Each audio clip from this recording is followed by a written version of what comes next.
How you doing today, Kobe? I'm doing good. How are you? Doing good. Yesterday or this weekend, I want to say weekend last week. So Thursday and Friday, I work at USD with Lucy. Yeah. I got invited from the computer science department. They had this USD AI symposium in Sioux Falls. Oh, okay. So they invited me, and they didn't invite me because like for a speaker or nothing, because I don't know nothing about that. Yeah. No, they invited me to be like their MC. Oh, sick. Yeah, and because I asked him, his name's Rod. He's real cool. So he's one of the professors and helped organize that stuff at the computer science department. Mm-hmm. And I said, why'd you contact me? He said he likes the episodes and he thinks it'll be great. Trying to expand this and that. I'm like, okay. So it was cool. So what I thought I was just gonna do like the panel discussions, like just ask the questions. And no, I was doing the whole entire thing, like introducing people and this and that. And then the first day, I was nervous. I was so scared. I didn't know because for me, I look at these people because you got these smart people, they're like from Harvard, MIT, doctors, all this and that. And I'm like, oh snap, dude, I'm just like a little, I'm a normal guy here in like a little town. So I was a little nervous, and then I kind of got the flow, and then Friday rolled, and yeah, it was cool. It was nice. And then like I hitched a ride. So students went in their vans, and I hitched a ride with Rod and Casey. Casey's the chair of the computer science department. Okay. And I hitched a ride with them. And then after Thursday, we went for lunch. And so we went over there, and I thought I've been to downtown in Sioux Falls, but I don't know if it's like a different downtown, because it was, I think Lucy told me that you might perform there. There's I guess like a park, but there was like a concert going. Oh yeah, talking about the Levitt stage downtown. It's kind of like a big lawn. Yeah, there. Yeah. I've never been there, so we headed there. But I guess we were gonna go to another restaurant. But I saw that place. I was like, whoa, I've never seen that. And there's like music going. It's a concert. And then you got like food trucks and this and that. And we hit up this restaurant called, if I remember right, I think it's called Canopy, something like that. Something by Hilton Hotel. Oh, okay. Yeah. I went and sat, man, that place is fancy. I was like, oh, man, this is kind of cool. And I don't go to like fancy. I've been like to a few with my wife. Yeah. But we rolled up in there, and it's nice. It's a nice, just like a fancy restaurant. And it was because it was us and some of the speakers. And then I saw the menu. I saw the price. I was like, oh snap! I'm like, how do you pick the cheapest thing they got? I got this. I think it was like a lobster tortellini, some pasta dish. I never had lobster. I was like, might as well. I think it was expensive, but I think Rod, they pay for everything. Yeah, and I was like, hey, are you sure? He's like, yeah. I'm like, okay, because I remember the lady, the waitress, she was like, you guys want like any drinks or any appetizers? I'm like, no, thank you. Water's fine with me. You're like, at these prices, nah, I'm good. Exactly. But that place is nice. But yeah, Lucy was telling me that you're gonna perform there. Yeah. So that's so it's kind of in like the further downtown area. It's like further down Phillips, right before you kind of get to the Cascade, which is like all these apartments and businesses that are just down the street. So that's called it's called the Levitt Shell. I'm gonna be playing there. On July 11th and 12th, I'm going to be opening up for Brûlé, which is a really, really big deal for me and a really big honor to open for those guys. Because not only it's like a trifecta. It's like opening for Brûlé, not one but two nights. This year will mark my my 5th year in a row playing at the Levitt. I'm the only artist that's ever been able to play at the Levitt that many times, and this is also those dates are actually going to be the first time that the Levitt's ever done like a double header night like that. Typically, they only give acts like you get to play like one night, and then that's like your time. But Brûlé is such like widely renowned like act in South Dakota, especially, that they always have like a huge turnout, because that lawn fits about like probably like 8,000 plus people. If like everyone's like really crowded in there, maybe like 9, almost 10,000 can fit in there. And they always like fill that lawn every time. So they're like, there's so many people that want to come see them perform that they were like, we're just going to do a second night. And so I was lucky enough to be able to get asked to do it again, and allowed this opportunity. So I'm really, really excited. We actually just had our last night. We kind of procrastinating on this, because last night we actually had our first practice to kind of run through our set for that show. And it's going to be really interesting because we're kind of doing a little bit more of a stripped back set, which is something I've never really done before. I do a lot of like live looping and like when I play like shows on my own. But for the past few years that I've done the Levitt, they've asked me to have a band play with me, which was like a new thing for me. I'd always been like a solo act. So I was like getting like other local musicians together to form this group. I was like, it was something new to me, but it's also like ever since I've done it, I've always been craving that like, I don't know, just like being in a band and like having that like level of collaboration is just like something I didn't know I needed, because it was like kind of like getting like a little stale for me, is like doing the same thing over and over again for the past like 10 years now that I've been doing this. So it's been really, really interesting. And so unfortunately we're asked to not have a drummer this year just because Brulee's, their stage production is just so big that they wanted to kind of downsize us as the opening act. So I'll be like, it's a really interesting thing, because I'm kind of like joining these two things together, like being in a band, but doing the solo act stuff. We're kind of coinciding everything. And so it's like, we're doing like a lot of like, just like acoustic instruments, but then also using some like, I'm like looping some like drum tracks and like some extra stuff that I'm playing. So it's like this, like, I don't know, it's really cool to see everything come together. Just like we just kind of ran through it all yesterday. And so I think it's going to be a really special performance that I think people are going to want to see. If you are enjoying this and want to be a guest or sponsor, email me at vermillionunplugged@gmail.com. What genre of music do you typically do? So for like my original work, I write kind of more like modern, like pop stuff, kind of is kind of what I would generalize it as, like the broader term.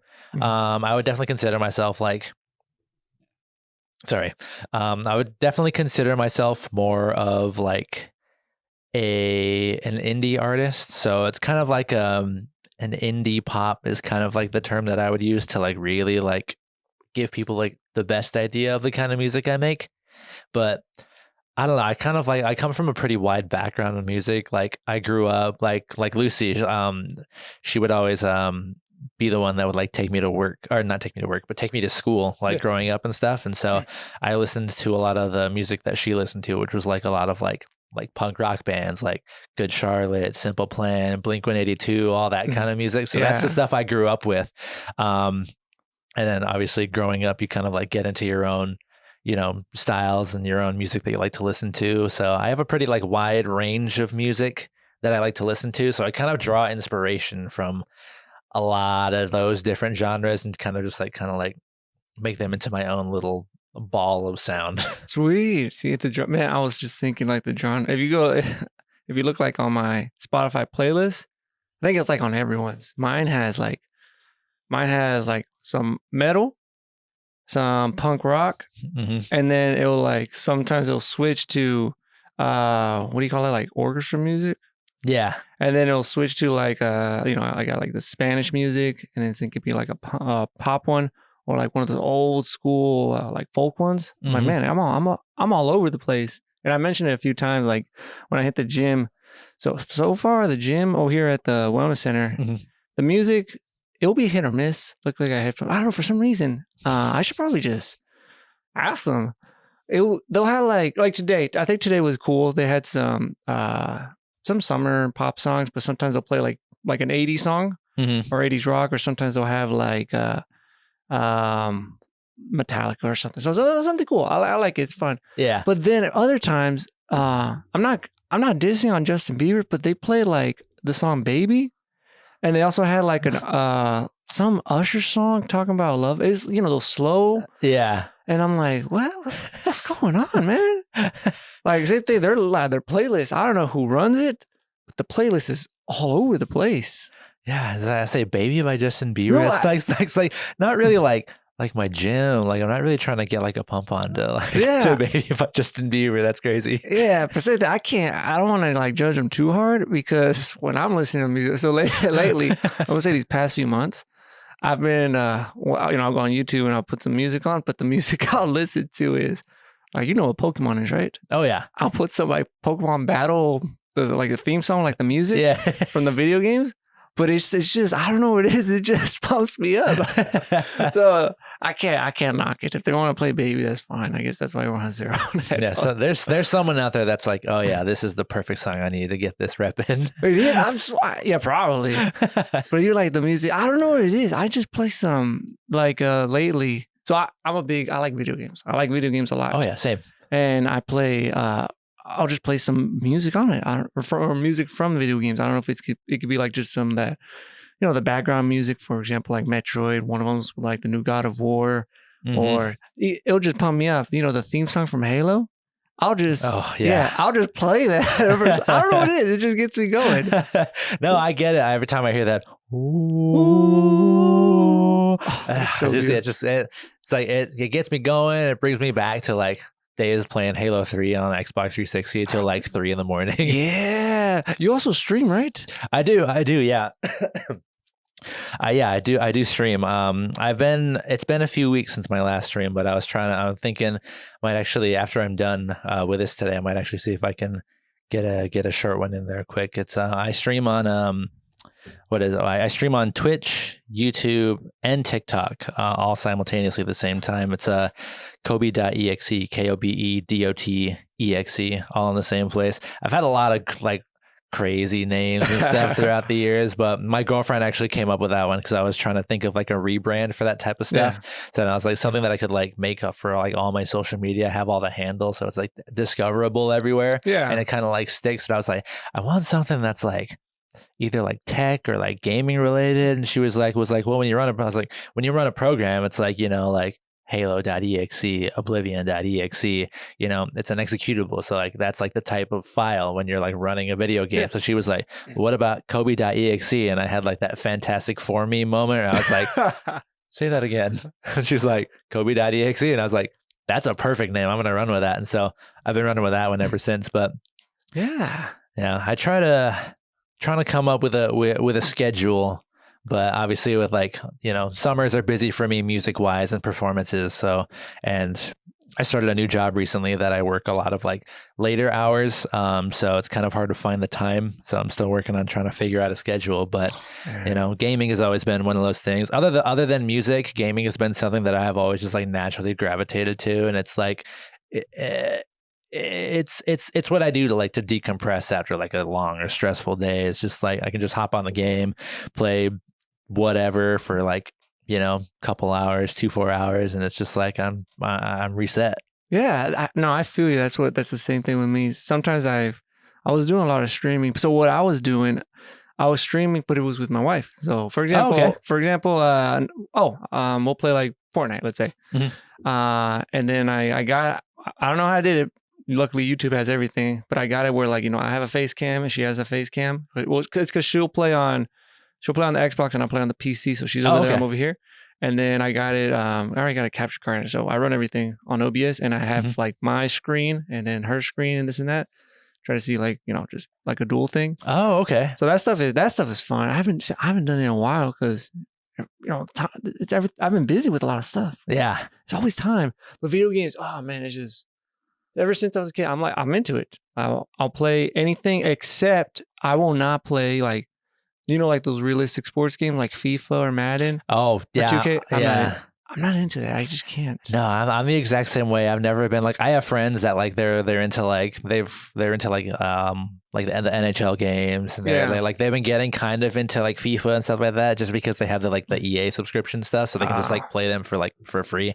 But they're always like, you should get this game, and I was like, I'm just not interested in those games at all. Like the most like sporty type game I'll play is like Rocket League, but that's like like something like totally different. Yeah. It's like, it's actually a really funny story too with the NHL thing. So I was so against playing a sports game that like they were really into NHL back when we were all playing on like Xbox One, I think, before we made the switch to PC.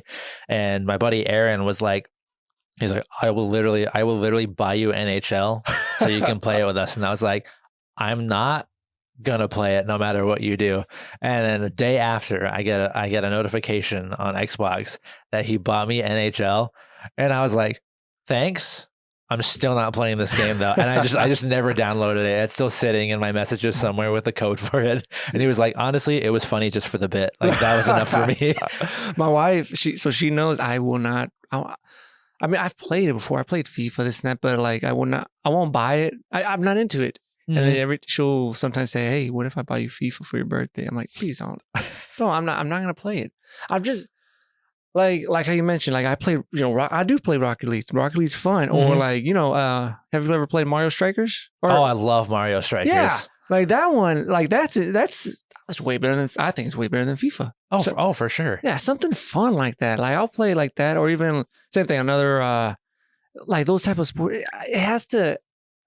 I understand like when they play FIFA or Madden, maybe, it's realistic, they're trying to get into it. But when I play a game, I'm not trying to be like realistic most of the time. Yeah. Yeah. It's the same with like, it can even be the same with like some racing games, unless it's like a sim where you're using it. That stuff could be fun. But if I'm going to play like Forza Motorsport, I don't know. It's just, I'd rather play just like a Mario Kart or something, Need for Speed or whatever. Yeah, I know. Yeah, same here. I like either Mario Kart. Yeah, I've never really been. Well, I guess I used to be into like Need for Speed Underground back on that like was cool. back on like when the PSP was a big thing. Yeah, I used to play that all the time. Otherwise, I have a couple of friends that are really like. Well, me and my friend group, where we really like watching. We really like watching F1. So we have a couple. I have a couple of friends that have. They've got like a couple like the racing sims, and there was one time where we were trying to. I don't remember. We were trying to come up with a bracket for something, and the way that we decided it was that my buddy Tim has his racing sim, and he had Assetto Corsa, which is like another like advanced, like realistic, like driving sim. And so we basically were like doing we were doing an F1 track, and we were taking turns just like seeing how fast we could go. And like we were, however, like whatever our times were, it was how we were dividing up this like bracket that we were going to do. I think we were doing like a Smash tournament or like a Mario Kart tournament or something like that. And we didn't know we didn't want to just like randomly come up with a bracket. So we were like, let's just like do something fun for it. So yeah, see stuff like that, or even like it could be like the fighting. I haven't seen. I know like was it UFC? Yeah. Oh yeah. I know some people are playing that, but if I'm up to see something, I'd rather watch like Street Fighter or Smash Brothers or Mortal Kombat or something like that, or even like what was it called? It was Dragon Ball Z Fighters or Dragon Ball Fighters. That one, yeah, like, stuff. Something like that. Like, that stuff is fun. But it's gotten to the point before. When I was younger, and I think when people started streaming, I would be like, why would you watch someone play a video game? Why don't you just play it? And now I'm at that point where it's because sometimes I don't have time. I'll watch people play video games. Yeah, exactly. Yeah, so now I understand. Someone mentioned that what was that? Where did I see it? But they said that, I think it was like a dad telling their kid, they're like, why are you watching someone stream? Why don't you just play the game? And then they would say, well, why are you watching football? Why don't you go play football? I'm like, okay, fine, I get it. Yeah, same concept, basically. Yeah. Yeah. So what are you running on your PC? Like spec wise? Oh gosh. So I have a pretty high end PC. I bought. Typically, I'm against pre-built systems. All right, I built my first PC back in 2020, and it's like a mid-tier system at the time. I bought like a 2080 Super. I was running like an AMD like 3700X CPU, stuff like that, and it was really cool. I mean, it was COVID times. There was really nothing to do except play Warzone all day with my friends.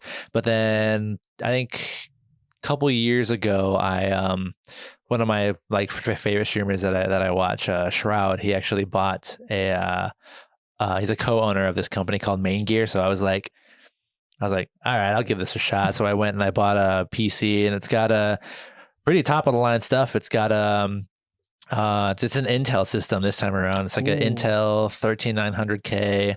I got a 4090 in it. Like a Asus, like the Asus ROG Hero, like motherboard. I forget. It's like the 790 or something like that. Yeah. 32 gigs of RAM. Nice AIO cooler, which was new to me. I had gone with like a fan cooling system in my previous system, but it's it was an expensive PC. I will say that. Was it worth it? Oh yeah. Yeah, there you go. Oh yeah. I can play like basically like any game, like max settings, and get like 200 frames. Doesn't matter what it is. And so I'm like very, very happy with my purchase. There you go. Do you play on 4K 1440p or 1080p? I play in 1440, and I'll tell you what, going from playing 1080 to 1440, I mean, I mean, it's like a night and day difference. Like I've gone back and like just to see what 1080p was like, and I was like, I don't know how I ever played on this. It's like everything looks so pixelated, and like my system can run a 4K like resolution, but like The frames. like I really care about my frames too, so it's like I don't really need that much like clarity. 1440p is definitely enough for me. Well, so I've been playing only 1080p forever. So what I got is I have now I have a RTX 2070 Super. Okay. I got 16 gigs of RAM. Though I have a Intel. I still have the Intel. It's an i7 7700. Oh, okay. Not K. And so far everything runs fine, except for some reason I was just talking to someone at that symposium last week. So for some reason, and it's only on Fortnite. I don't know why, but on Fortnite I can only play on low settings. If I put it even on medium, it will go to like 30 frames for some reason. Oh, weird. Yeah, and when I start the game, so like right when when you're diving, it will chug. It will go like 15 frames. It go, and then I start landing, and then like the first 30 seconds, it just freezes. It always happens, and then boom, everything starts running fine. Like I'll put it like 120 frames, but I don't know what it is.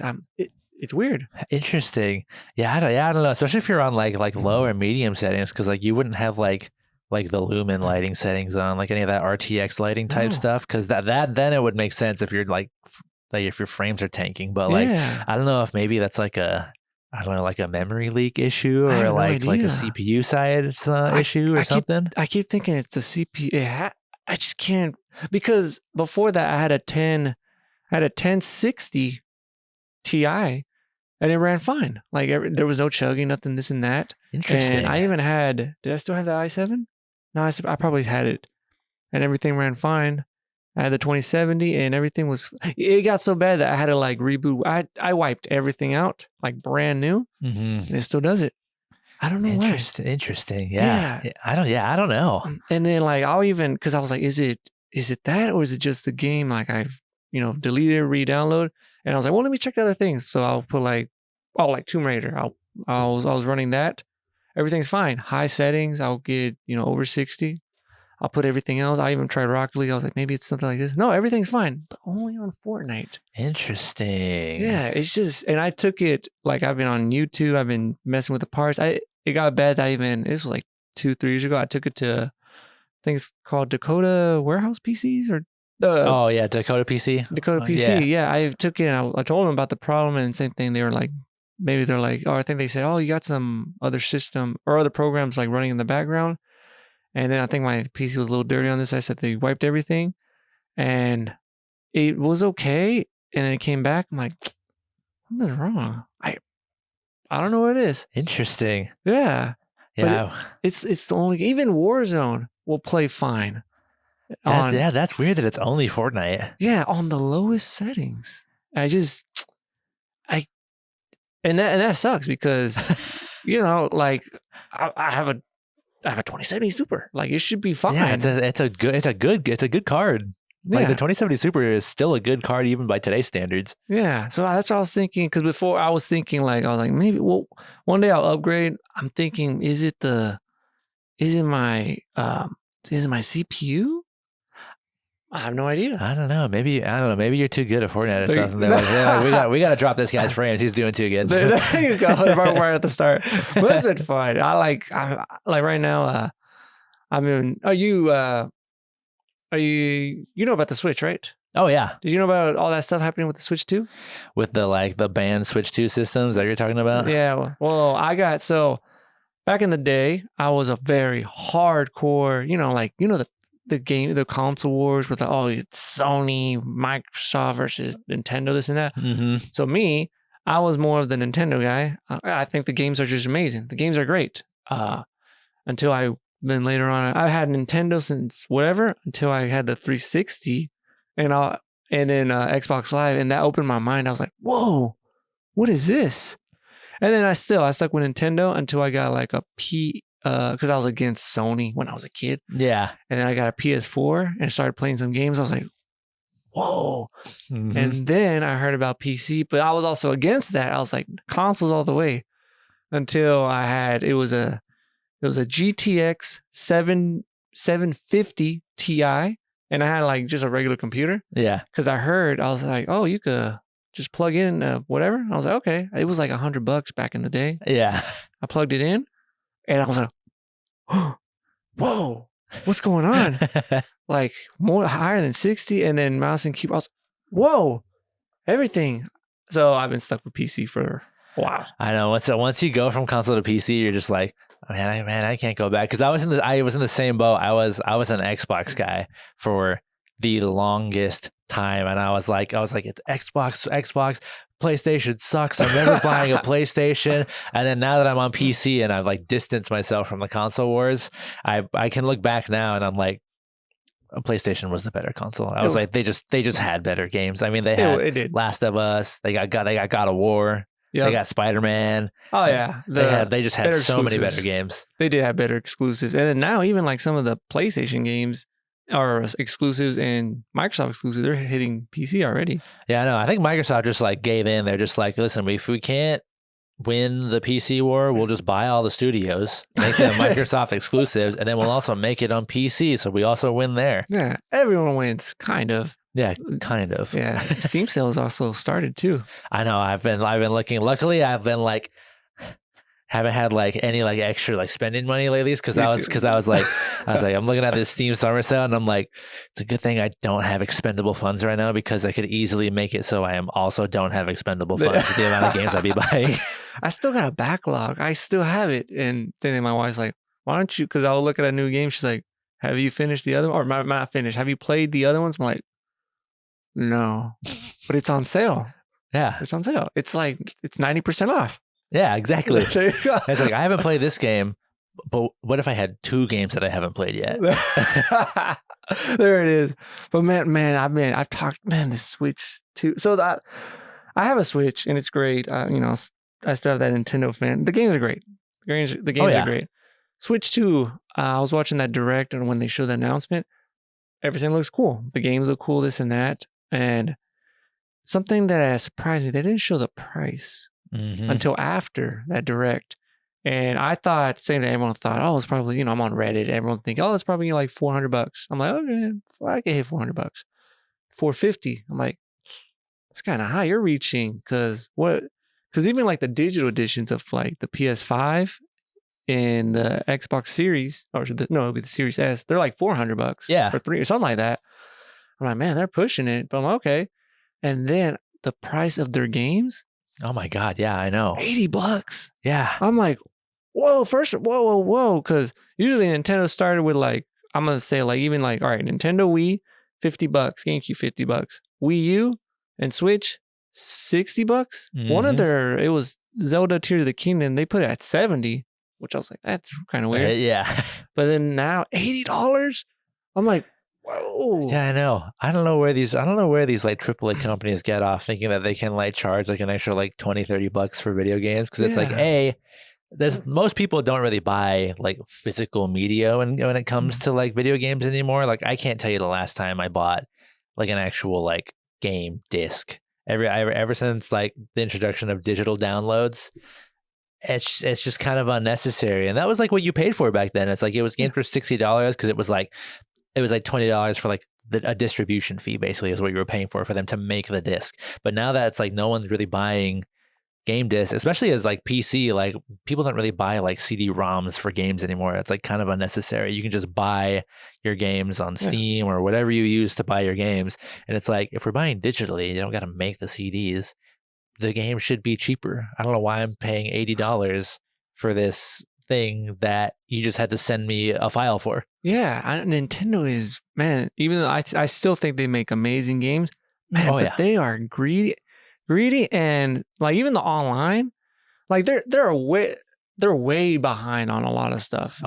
Even like so now with the Switch too, I remember they were showing it, they were talking about this game chat feature. I'm like, bro, game chat has been what, like, if you haven't been on PC, even the original Xbox, come on, man, you guys are way behind. Especially, it's stupid. I get so mad about this stuff, and And then there's people, what upsets me is like people are defending it. I'm like, come on, dude. They're like, oh, but it's $80. You get more content. I'm like, dude, like the Zelda game had like, or the first one, or almost all of them, they're like $60 and you have all this content. You're telling me Mario Kart, even though Mario Kart it's amazing. Come on, dude, $80. Now that means the other companies are going to charge more, and which I think they are, because I was watching, or I saw how Xbox said during the holidays, and Sony, they're going to jack up their prices on controllers, on accessories, on their consoles. Like usually throughout the years, the consoles, they go down on price. Yeah. Now it's going up. I'm like, what's going on? And like one of them, I already got heated on this game.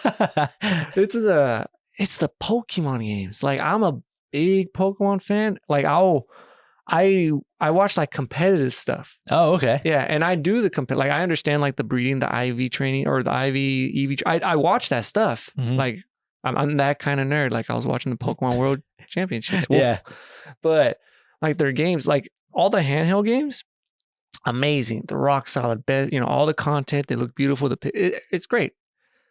Until they jumped to 3D, like on the 3DS. I remember when it came out. It was 2012 or 2013. So it was Pokemon X and Y. It jumped to 3DS, and I remember watching that trailer and the Mega Evolution. Everything's cool, but it was the 3D part, and I'm like, I don't like it. I don't like it because, on GameCube and on the Wii and on the Nintendo 64, like Pokemon Coliseum or Pokemon Stadium, the anime, it looks cool. It looks realistic, or kind of realistic. It looks amazing. Like the Pokemon up to scale. The animations are great. Now on the 3DS, the animations suck. It's just like one animation for each move. I'm like, okay, it's just a handheld. It's fine. They jumped to Switch with Pokemon. It was called, not the Scarlet, what's it called? Sword and Shield. Sword and Shield, yeah. Yeah, Sword and Shield. I saw that. First of all, I was like, I don't know, it looks kind of rough a little bit. It was a different art, more of that cell shaded anime, like that Japanese art style, which I'm like, okay, fine. I'll take it. More of a cartoony, it's fine. I'm okay with it. The animation, I'm like, man, this is rough, really, really rough. Like, and then 60, so it went from 40 because it was on handheld, now $60. And I think it was the first Pokemon game I didn't buy day one. I'm like, man, this is bad. Like the gameplay's fine. I wasn't a fan of the Gigantamax or Dynamax, but yeah. And then a friend of mine convinced me. He's like, get it. I'm like, oh, fine. I bought it, and it wasn't that fun. Like it wasn't that fun. And like same thing, the animation is just bad. Like, like in a video game cutscene, it looks fine. Everything looked great. But this one, they had like the models, like the character was just, like a walking animation. Yeah. So the turning, it was like walking and turning like that. And it just like, even the Pokemon, like one of them, the legendary, whatever, Zacian or whatever, like to turn, it was walking and turning like that. I'm like, what is going on? And then you got these textures that look like from a Nintendo 64 era. And then I'll look on YouTube, and they were doing comparisons with like Pokemon Battle Revolution versus this one. I'm like, dude, you got a game from 2008 beating it out. And then I promise this is the last Pokemon complaint. Scarlet and Violet popped out. I saw the trailer. I was like, oh, this looks great. And then I didn't buy it, and I still haven't bought it. And then I looked, there's glitches, and then same thing, the animation, and I'm like, man, this is rough. And then it's not even hitting 30; it's hitting like 20 sometimes. I'm like, what is going on, man? The gameplay is amazing. I like the terrestrialization, but. So with the Switch 2, I think now the games will run perfect. I'm like, well, should have ran perfect before. Yeah. But there's people complaining. They're saying, well, it's because it's a larger game and this and that. I'm like, no, you got Zelda, even though it's running 30, that big game, it looks amazing. You got this Pokemon game that looks like a Nintendo 64 thing.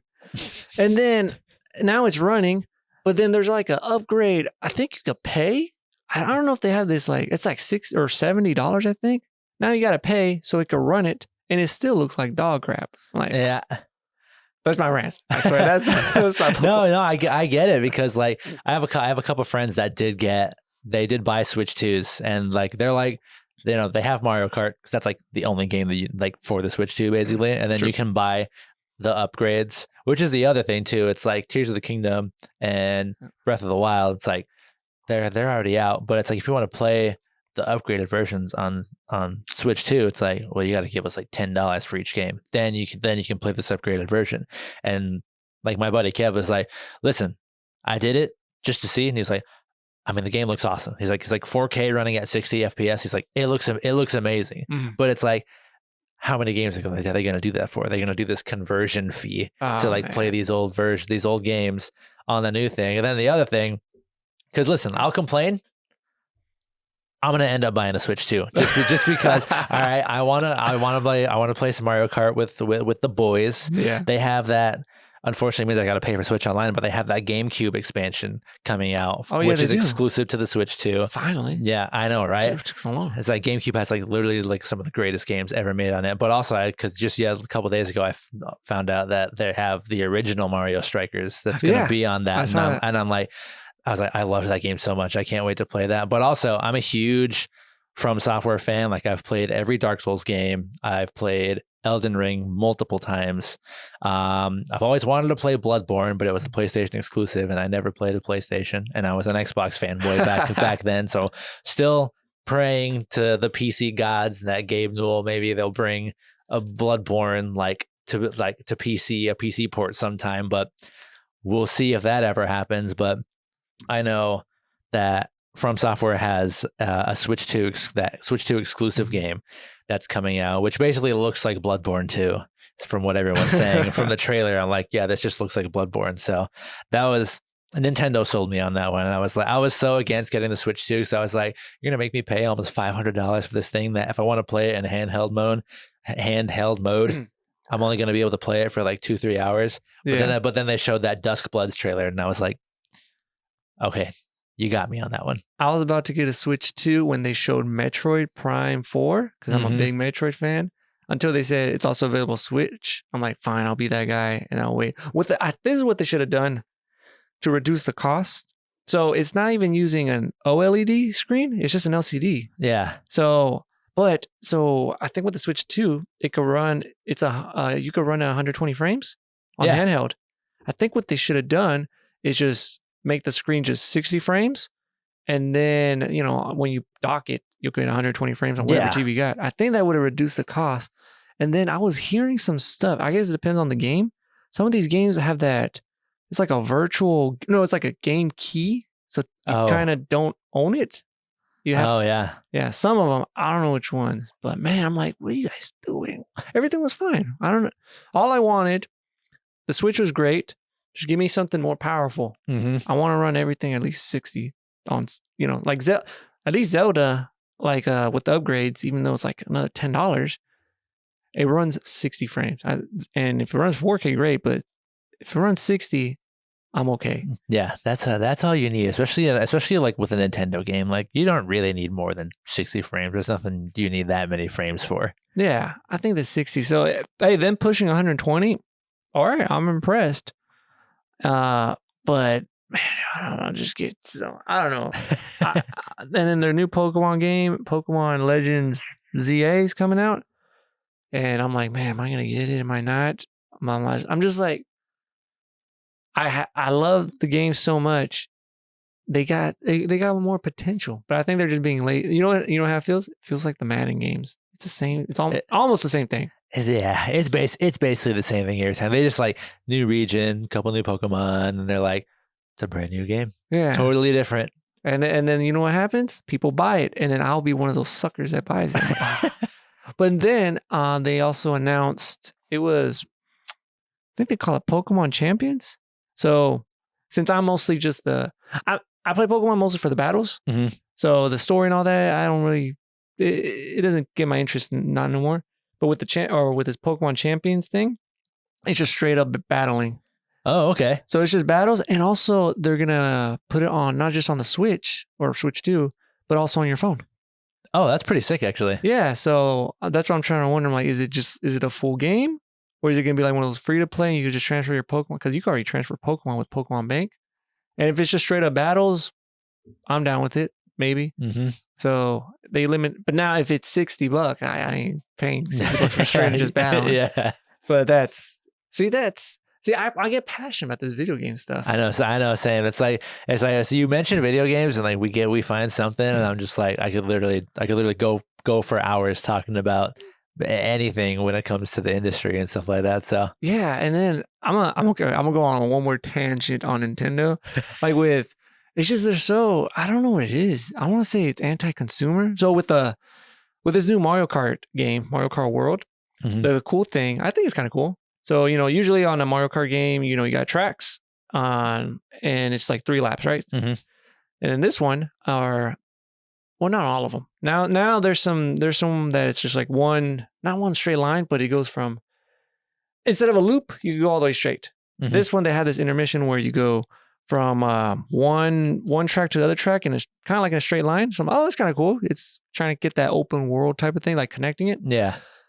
And then you'll go all the way straight, and then you'll run your third lap on that track. Online, with something that they kind of screwed up a little bit. Most people want to play because I watched the competitive Mario Kart stuff. A lot of people they want to just play the track, just the 3 laps, just around it. But for some reason, Nintendo doesn't give that option. So if you pick a track, it's not just the 3 laps. It's just the straight line from the other track to this track. So it's just one straight line. Oh. Which people are like, that's kind of lame. Yeah. Because it's just one straight line. But to pick just the, just doing that track with the 3 laps, you have to pick random. So if you pick your track, it's just a straight line. If you pick random and it lands on that track, then it's the 3 laps. So a lot of people were like, oh, everyone pick random.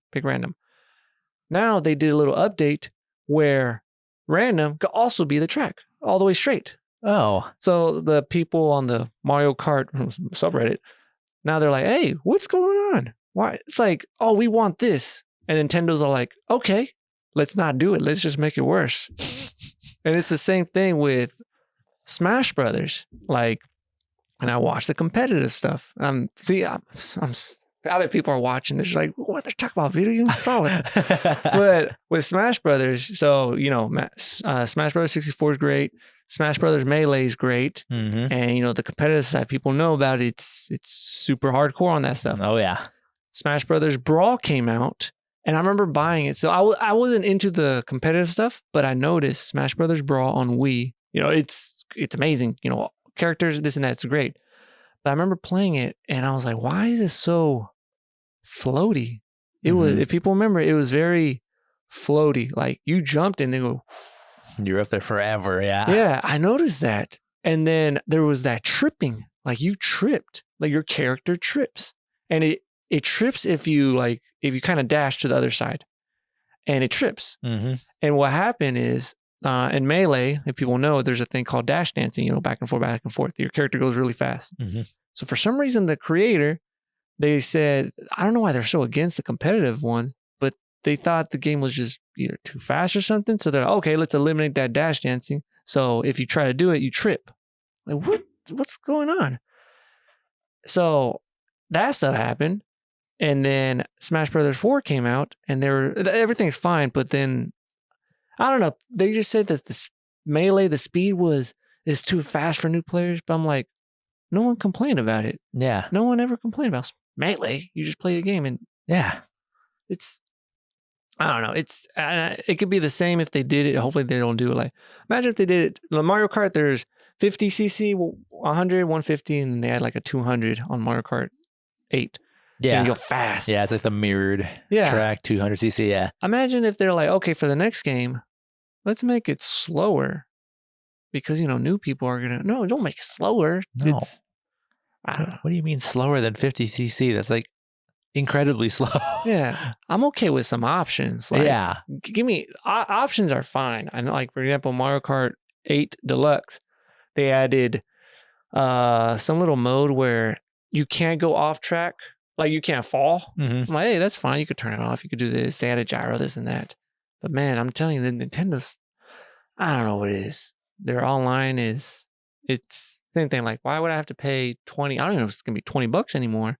Yeah, they'll probably raise the price of that too. Yeah, for online. And I'm like, at least with PC, it's actually free. And then you got Discord. You got everything. Yeah. Yeah, no, I don't know. So Nintendo, they tend to go through this cycle, and I think they're back on their at the end of this other cycle. It's like let's look at it back with like the Wii. The Wii came out revolutionary. It was like this brand new console. No one ever done anything like it before. Wii Sports. Everyone loves Wii Sports, and everyone was like, "This is the greatest thing ever." And then they went through this thing. They brought out the Wii U, and people were like, "This thing sucks. This is not as good as the Wii." And then they're like, "All right, Switch," and they're like revolutionized everything. They're like, so this hasn't been done since the PSP. This is amazing. Now we're back in this cycle. Nintendo loses the plot, and they're like, Switch 2, we made a worse console, and everyone's like, this thing sucks. So I think we're just in this cycle right now where we're at this point where Nintendo's like, all right, we're gonna make a ton of mistakes, but after this cycle, we're gonna be back on it. They're gonna the next big thing they release, it's gonna be some huge deal. I almost guarantee it. And it's all these gaming companies. They do the thing. I think because that generation, if they're popular and make money, they're like, oh, we could do whatever, and then it's gonna happen. You know how it happened. So PlayStation 2, everyone loves it. Most people, sold a lot of stuff. Mm-hmm. PlayStation 3 comes out, but in the beginning they had a rough start. Like that, people know them. I guess $600 back in the day.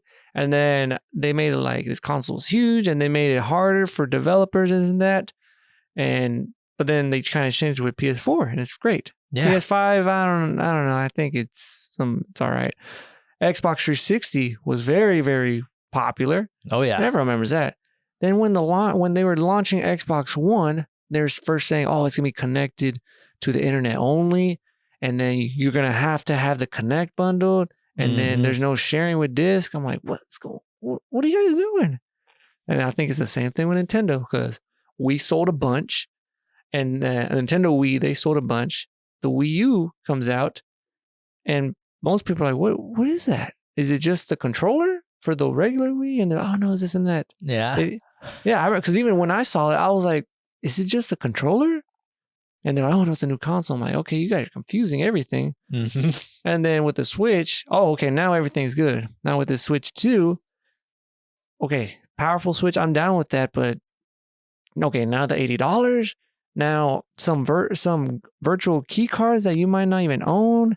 Now with the upgrades, I'm like, whoa, what's going on? So I think it's like that with if you're really good, the next time you're like, everything's gonna be fine until people start complaining, like me. It's always a cycle with everyone. It doesn't matter like what you're into. We all go through this everlasting cycle of like, yeah, things are great, things are really bad, and then it all starts over again. I'll get off that video game rant, but finally I get to talk to someone about it. Because when I talk to my wife about this stuff, she doesn't get it. Yeah. Which it's fine. She's not like into it. Like I'll tell her, like I was telling, when like the Switch with that stuff started coming out, where they're raising the price, I was like, man, they're about to raise the price for this, and now about this, and during the holidays something's gonna happen. And she's like, okay. Or when I talk about some of the gaming companies with this sequel they did this and they messed this up.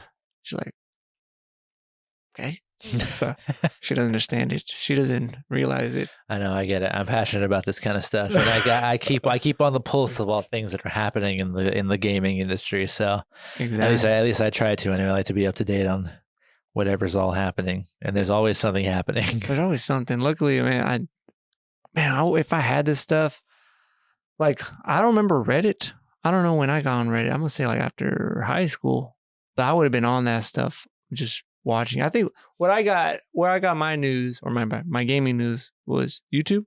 Mm-hmm. But I remember that. I remember when YouTube like started.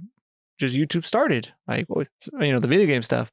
But do you remember like a YouTube channel? What's his name? He's the one that did the it's those videos like how to be gangster, how to be emo. Ryan Higa. Yeah, that's his name. Right? I used to watch him all the time. Yeah, I was watching him in middle school. Oh snap! Yeah, I remember that. And that's when like I remember YouTube started popping up and people would go on that and make those funny skits or Smosh.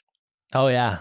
Yeah. Yeah, I used to love early Smosh. I even like some of Smosh's like newer stuff. Like, cause I don't watch them like a ton when I'm on YouTube, and I see a lot of their stuff on TikTok, and I'm like, it's like I don't know, it's like cool to see that they're like still like around. I know Anthony and Ian, like the two like main guys that were Smosh when they started, like they had like a falling out, but then they came back together because I remember Rhett and Link from Good Mythical Morning, actually, they bought Smosh for like, they had it for like maybe like a year or so. And they were like, then when Ian and Anthony like made up, they were like, hey, if you guys want to buy this back, like we'll sell it to you. Yeah. Yeah, that's what they did. The early, man, I kind of miss those early YouTube days. I mean, YouTube's still cool. I'm just not into like, I don't know what's going on. Apparently there's different scenes. There's a makeup beauty scene. There's a fitness scene. There's everything. YouTube is huge now. You can say there's all kinds of like, I mean, millions of different people that watch all kinds of content on YouTube now. Yeah. Then you got, what is it? But like now the bigger ones, even like my daughter, she's only 10. She's watching, luckily I'm watching to make sure like, hey, what are you watching? Yeah. But she was telling me about these, I guess, big YouTube. I'm like, I don't know who they are. How do you not know who they are? I'm like checking. Oh, so now this guy has like 10 million subscribers. I'm like, I don't know who these are.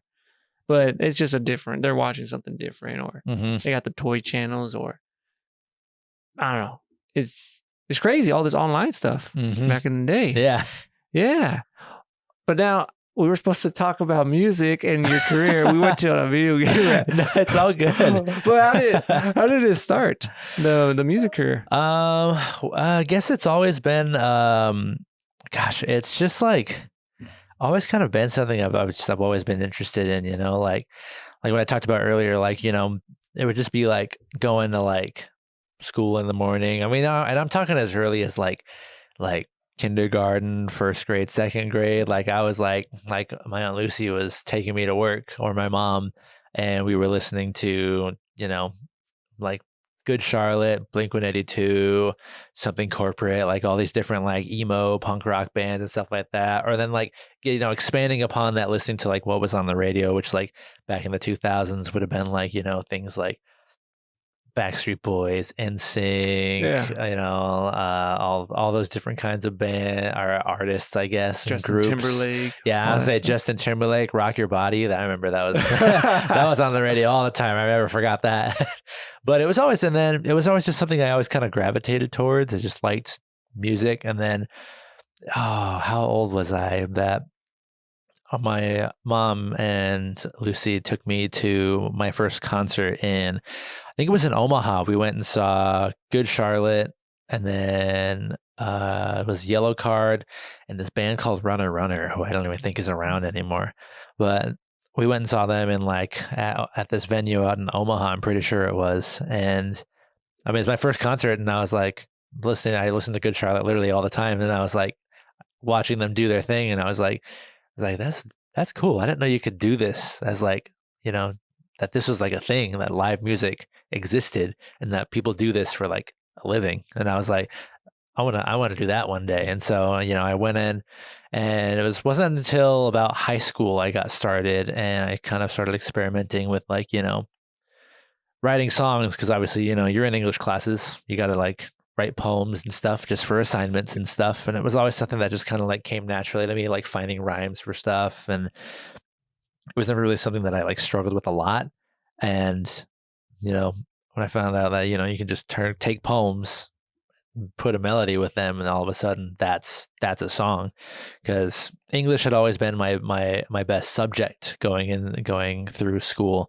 And once I graduated high school, and I got really into like Ed Sheeran my senior year of high school, and I started watching videos of him playing live on YouTube, and he just like, it was just him, his acoustic, and he had this like really small loop pedal that I actually ended up getting one as well. It was called the Boss RC30, just like 2 pedals on it. You just like click it to record, do a couple things. You like play drums on his guitar, play it and loop it, and he would just like keep building all these parts. And I was like, that's really cool. I didn't know you could do that either. So I got one of those, and I started messing around with it, and I was doing Just stuff in town here in Vermilion. Like it was back when, gosh, it was a while ago. It was back when Maya Jane's was still a bar in town. That closed down like, oh gosh, I don't even remember. Back before it was Howlers, which I don't even think it's or not Howlers. It's is it Main Street? next. It's right next to the Main Street pub now. That like building that's like, if you're looking at it, it's like adjacent to on the right side of it.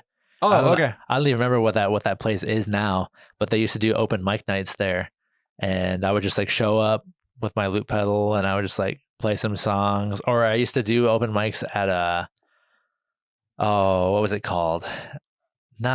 I don't even remember what it was called. It was what the Brick House is now.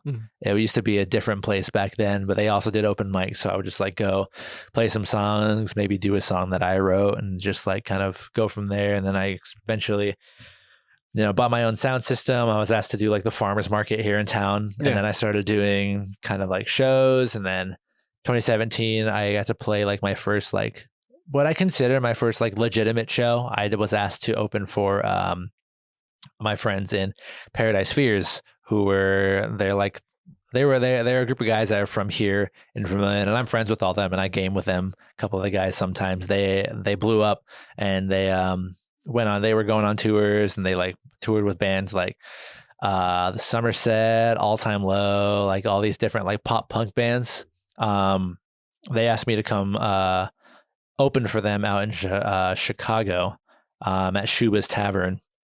And that was the first time that I played like a legitimate show and like played in front of like a crowd that had like they paid to be there. Yeah. And then I was like, whoa, this is really cool. And I just kind of like kept playing shows, and you grow as an artist, and the shows keep getting, they get bigger and bigger as you keep doing things. You just have to like, I just stayed dedicated to it, kept writing songs, good songs, bad songs, didn't matter. I just kept going with the craft. And now I'm like at a point now where it's like I have my sound kind of figured out. I've got, kind of made a name for myself. I got like, people that like can like rely on me when it comes to like playing shows and stuff. Like the Levitt people, like they asked me to come play 2020. It was the first time they asked me to come play on their stage. And obviously it was COVID times, so live music was struggling.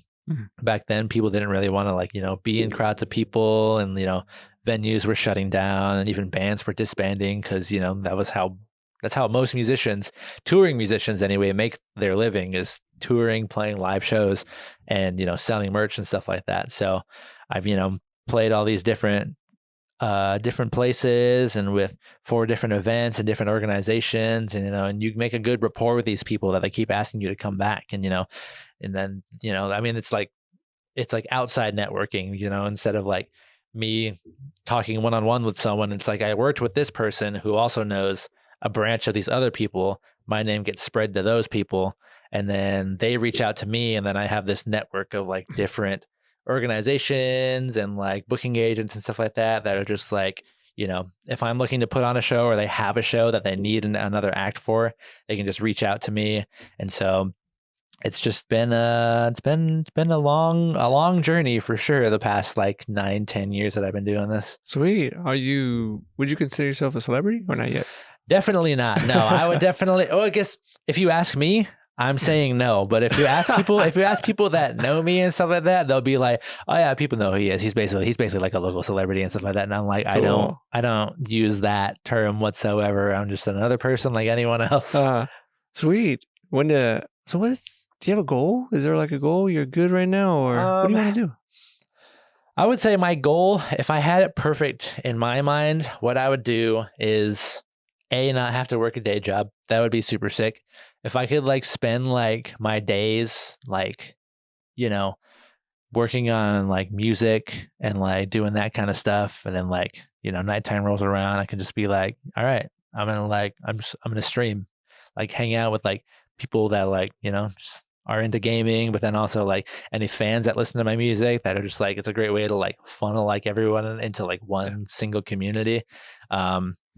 That would be the perfect plan, is if I could like work music and release music and like play shows and like tour like here and there, and then also do like streaming and do stuff with gaming like on like the side, or like, vice versa. If I could like 50-50 or 60-40, either way, that would for sure be the dream if I had it my way. But it takes time, right? Probably. It takes a lot of time because like I've had good success, I would say, with doing music, but I had to keep at it for so many years. And it's like streaming, I've done that kind of stuff like on and off for probably the last like 4 or 5 years, the time I'd actually say I'd been like actively trying to do it. And it's like, you know, you have time where it's like, oh yeah, I got a ton of time. But then you have times like the past, like right now, I haven't streamed in like a few weeks. It's, you know, it's like, there's not enough time in the day to do everything that I want to do. But I I'm a Twitch affiliate. Like I can make money from streaming and stuff like that. But I had to like kind of like grind for that, even that small bit of success for like a few years just to hit that point. So it's like, you know, it just takes time. Yeah.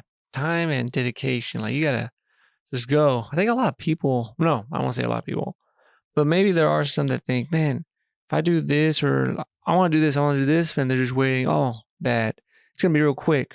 But no, it takes time. It takes the grind. There was I don't know, what's that artist's name? You know that song? I think it's called Dance Monkey. It's like Dance Monkey. Oh, yeah. Yeah. So there was a video of her where she would just perform like on the street. Yeah. Yeah. And I was like, wait, so that's her? And yeah, she was like giving her CDs or this and that. I'm like, oh, snap.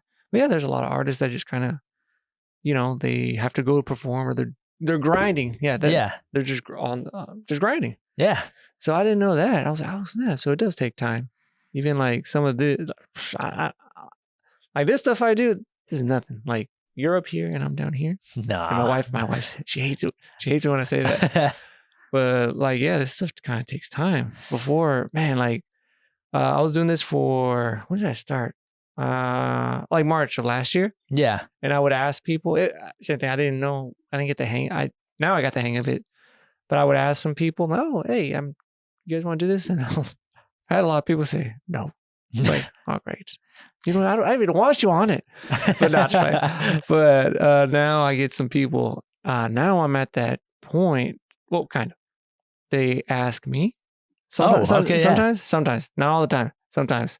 And it's been cool. Like, you know that Shakespeare festival that happened? So I just uploaded it. I had to like push it.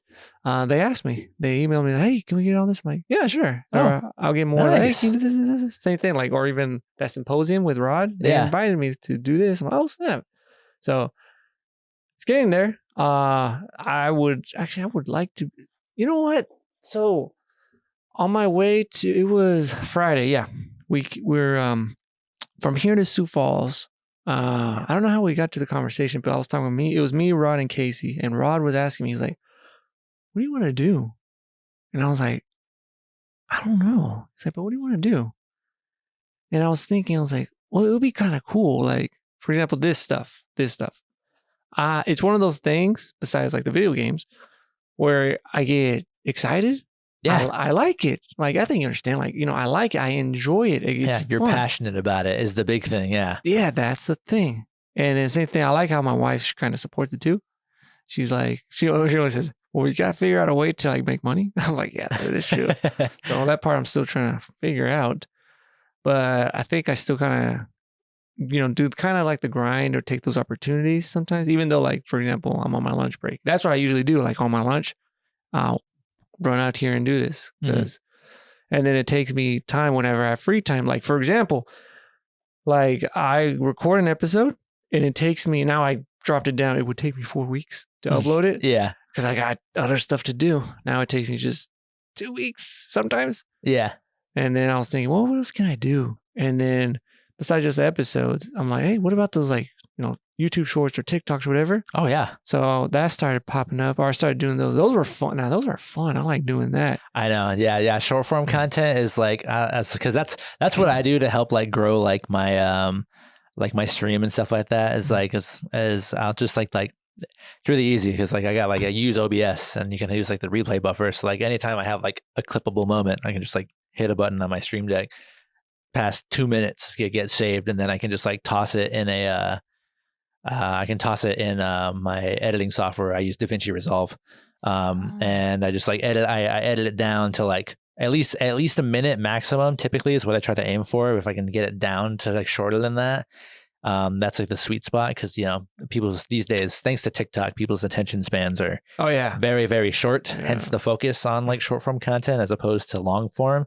But yeah, short form content, it's like, I mean, that's where it's at. And I always love editing little YouTube shorts or TikToks and stuff like that. It's just something really fun about it.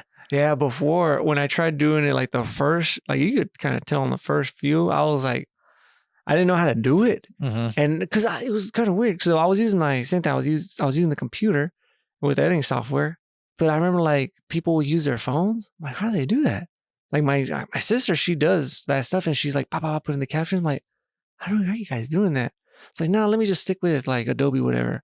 And then, man, it took me. Usually, it takes me, for example, just uploading or editing some of the stuff with the camera shots. It takes me like maybe an hour. Sometimes I can go quicker. But man, the first time I did like a regular short clip, it took me, I swear, it took me like 3 hours to do it. Yeah, I was like, I didn't know how. Well, first of all, I didn't know what I was doing too, and I was like, man, I gotta put the pictures, I gotta find the caption. Now, luckily, I figured out quicker ways. Now it takes me just like 30 minutes, so that dropped it down a lot. This stuff is fun. Like I like it. That stuff is fun. And then I'll upload it everywhere. Like I'll put it on like YouTube, TikTok, Instagram. Is that the other ones? Those are like the main three, that I worry about anyway. Yeah, the main three. And then I was thinking, what else can I do? And then I started trying, I think I tried a few times, or like a newsletter. I just haven't done anything in the past few weeks. I've been busy with other stuff. So that stuff is good. And then lately I started putting stuff on Reddit. And there's a Vermillion Reddit, which I think if you go right now, it's just me uploading stuff. I don't know who runs it, so I apologize. Because it shouldn't just be me posting that stuff. Just my links. And then I'll cross-post it to the South Dakota subreddit. And that's been actually kind of good, like on Insights. I think it doesn't show like the views, but the people that are looking at it, be like maybe 2,000-3,000 extra people. I'm like, okay, that's good. And then now I became this is my nerdy part. I became a moderator for the South Dakota subreddit. Oh, nice. Yeah. So I saw it. There was like a little kind of like, I guess in this application. And I was like, oh, yeah. Because maybe I could represent like the smaller place around here. And yeah, I'm on there. So that's kind of cool. I don't get paid for it. So I don't know how that will turn out. Yeah. But you enjoy doing it. Yeah. Yeah. I just noticed, man, there's a lot of people that they want to post or they comment, and man, they're brutal. Like one of them, I think they banned him, but he was like threatening, like I think a congressman or something. I was like, oh God, yeah. I was like, dang. And they say, oh yeah, that's not even the worst. That's not even like the worst one. I'm like, whoa, some people are kind of nuts. Yeah, there's some vile people on the internet for sure. I mean, as someone who's like also been like, I've been posting to the internet for like a lot of my life, I will say, as a 28-year-old man. I've definitely, I've received a lot of a good amount of negative comments for sure. But sometimes you take it in stride. Some people aren't so lucky. You kind of get callous to that kind of thing. You just kind of brush it off. It's like, it's just someone in the world on the internet. I'm never gonna meet them. I don't care about what they have to say. Yeah, but I know there's sometimes there are people out there, that kind of stuff kind of gets to you, but yeah, and I kind of take it. I'm trying to get thicker skin on the internet. Yeah, like I'll take it personal, but I know it depends what I'm doing. Like there was someone. Oh yeah, there was like two things. There was two posts. One of them, this is my wife's side business. She makes food and this and that. And we'll post. And it was the first time we did it. We were selling like tacos outside. And everything's great. And then someone commented saying, they were complaining about it. They're saying, oh, the line's too long. And why are you guys outside? And whatever. I got pissed. And I didn't comment or anything. Yeah. But it pissed me off for like a few days. Yeah. And then another thing, it was on an episode. I think I put it on like some South Dakota group. But it was someone, it was, her name is Cheryl Johnson. She was running for, was it governor? Or no, Congress, whatever. Mm-hmm. And someone commented saying that I did a horrible job or something like that. I'm like, that hit me. I'm like, ah. But like, I'll talk crap on like online, Yeah. like or on a chat. You know, like you know what helped? Xbox Live on 360 on those Call of Duties. Oh yeah. Like, yeah, I'll go, I'll talk crap. They'll talk crap to me, but at the end of the day, I'm okay with it. It's fun. Yeah. But it's like part of the environment when you're in a COD lobby, you're gonna say some things to each other. All right. And then at the end of the match, you keep doing it and you're like, all right, that was fun. Let's do it again. yeah, some of the craziest things I've heard, I had even seen, I think I seen like on a compilation, they said like, hey man, what happened to you, man? Did you crawl out of the abortion bucket? Or like, oh, snap. Some hardcore stuff. But see, it builds character as like 13 or something. So, oh yeah. Yeah, there's definitely there are things that I will never repeat that were definitely I heard in some COD lobbies for sure. That's a good one. So we see like right now we're at an hour and 11 minutes. It goes quick. Yeah. So what's coming up next? Coming up next, hopefully more streams. I will say that. I think the only thing that I really got coming up on my radar, that's at least like very noteworthy is probably those Levitt shows, which are coming up in, God, it's Monday now. So like week and a half now. So yeah, July 11th and 12th, the Levitt shows. Those are like the main big things that I think I got going on. But otherwise, let's see. I mean, I'll be around in the Sioux Falls area. I got a pretty decently busy summer, playing a lot of shows at different spots around town. I guess if anyone's in the Sioux Falls area again, and if you know what Good Earth State Park is, I actually just played a show out there yesterday for their summer concert series, but they're having an indigenous peoples like day event out there on September 13th, I believe, or Indigenous Peoples like event anyway, happening on September 13th out there that I'll be playing. I don't know the specifics on that yet. They're still kind of working out all of the itinerary for the day, but I know I'll be performing kind of like a little earlier in the day for that. But I think that's like one of the main things that I think I got going on, but still working on new music. I got the drive and the spark for that going again. So working on some new stuff. Hopefully we'll see. There might be new music this year. We'll see. These things kind of take time when it comes to me. Yeah. Where can people find you at? I'll put all the links in the description. People can find me at kobe.exe. That's KOBEDOTEXE on all social media, Twitter, Instagram, Facebook, Twitch, YouTube, TikTok, all those places. It's all the same everywhere. Very easy to find this time around. Should be good. Sweet. All right. I think we'll cut it. But yeah, I want to thank you so much, Kobe, for being on. Yeah, of course. Thank you for having me. I had a really good time. Sweet.